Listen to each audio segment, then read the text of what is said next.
I'm Helena Morrissey and I'm Chair of Opportunity Now, which is part of Business in the Community. Tell me a little bit about Project 28 to 40. So Project 28 to 40 is an attempt to really find out what's going on, why women, particularly in that age group of 28 to 40 years old, why our careers tend to diverge from that of our male colleagues.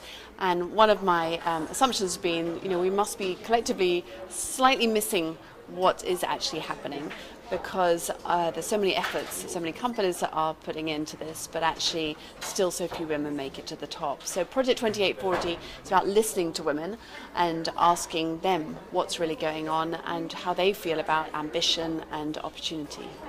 Give me some of the headlines. So what was pleasing and relieving really was that women say they're very ambitious, and in fact in the Northern Irish responses, women were, 80% of the respondents said that they were ambitious and confident in their own abilities. So that kind of puts paid to the myth that women don't want a career. They also feel really supported by their partners. Most women, a similar percentage, about 75, 80%, feel encouraged by their partners in terms of developing a career. The trouble is that they don't feel so supported by their employers.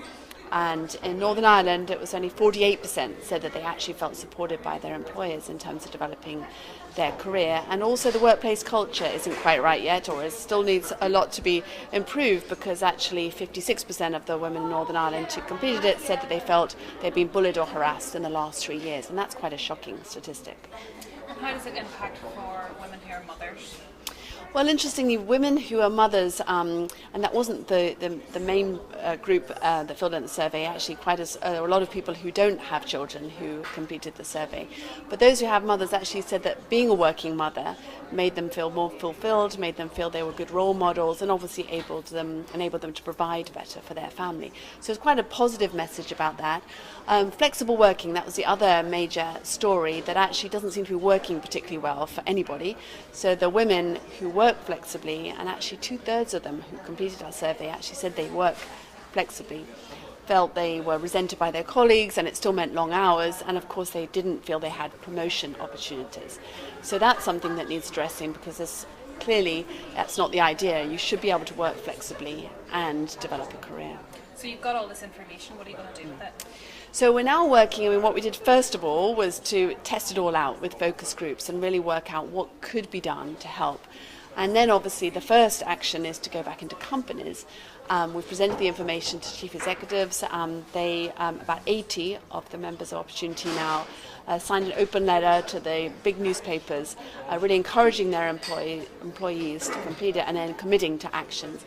And we're now working on what that means. So there's a whole series of things that we're looking at particularly male-dominated professions like finance and STEM subjects, and a set of initiatives that can be taken there, and at things like returnships. So when women have had a child and come back, or perhaps don't come back straight away, what can be done to restart their career a few years later. So it's a whole series of things.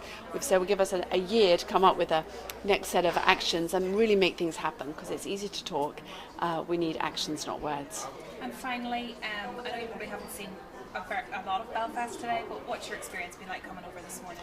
Well, I must say the conference that I've been speaking at has been phenomenal, just in terms of the interest, the level of engagement, real desire for people to actually do something to really accelerate real change, not just, as I say, talk or listen to each other, but actually what can actually be done to develop, I think, on real push momentum that is starting to build. Companies, I think, are really desperate to maximise the use of talent and to develop everybody. So that's been my overriding impression, which isn't very local or geographically sensitive, but has been a really good message. Thank you.